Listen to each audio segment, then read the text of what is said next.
ഇന്നത്തെ നമ്മുടെ റെസിപ്പി ഇഡ്ഡലി പൊടിയാണ്.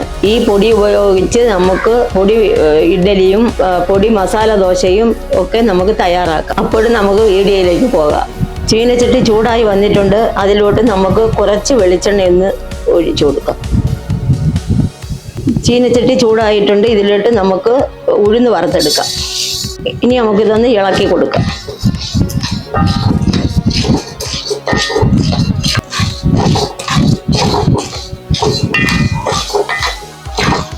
ഈ ഇഡ്ഡലിപ്പൊടി തയ്യാറാക്കാൻ വേണ്ടിയിട്ട് ഉഴുന്ന് നല്ലതുപോലെ കഴുകി ഉണക്കി എടുത്തതാണ്.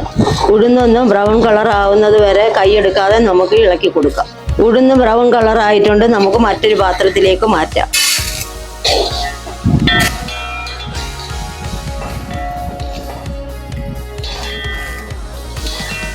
അടുത്തത് നമുക്ക് കടലപ്പരിപ്പിട്ട് വറുത്തെടുക്കാം.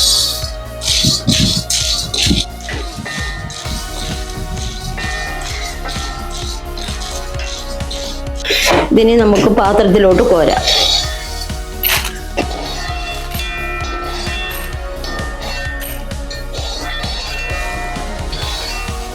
നമുക്ക് അരിയും ജീരകവും കൂടെ വറുത്തെടുക്കാം.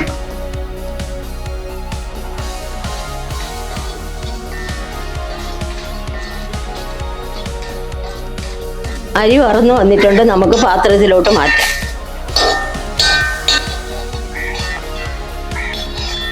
അടുത്ത നമുക്ക് ഈ മുളകും കൂടെ വറുത്തെടുക്കാം.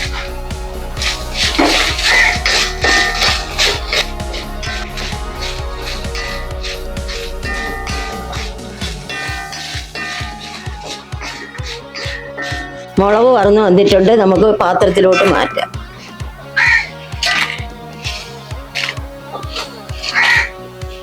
ഇനി നമുക്ക് കായവും കൂടെ ഒന്ന് വറുത്തെടുക്കാം.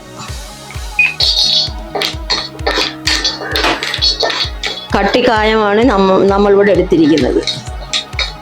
കായം മറന്ന് വന്നിട്ടുണ്ട്. നമുക്ക് ഈ പാത്രത്തിലോട്ട് കോരാം. ഇനി ഈ കറിവേപ്പിലയും കൂടെ ഒന്ന് വറുത്തെടുക്കാം.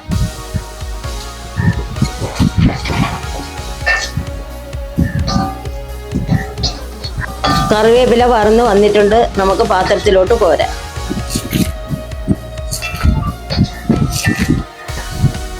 ഈ വറുത്ത് വെച്ചിരിക്കുന്ന ചേരുവകളെല്ലാം നല്ലതുപോലെ തണുത്തതിന് ശേഷമേ പൊടിച്ചെടുക്കാവൂ. ചേരുവകളെല്ലാം നല്ല തണുത്ത് വന്നിട്ടുണ്ട്. ഇനി നമുക്ക് മിക്സിയിലോട്ട് ഇട്ടൊന്ന് പൊടിച്ചെടുക്കാം.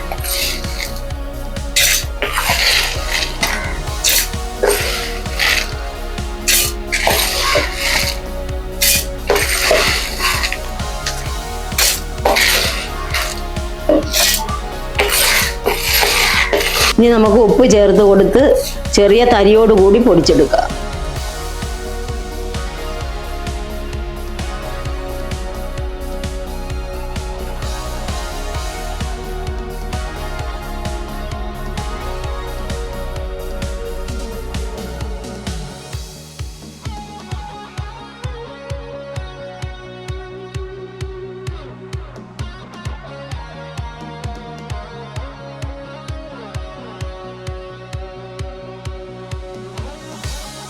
ഇന്ന് തയ്യാറാക്കിയ ഇഡ്ഡലിപ്പൊടി എല്ലാവർക്കും ഇഷ്ടമായെന്ന് വിശ്വസിക്കുന്നു. എല്ലാവരും ഇത് വീട്ടിൽ തയ്യാറാക്കി നോക്കുക. ഇഷ്ടമായാൽ എന്നെ സപ്പോർട്ട് ചെയ്യുക. അപ്പോൾ മറ്റൊരു വീഡിയോയുമായി നാളെ കാണാം.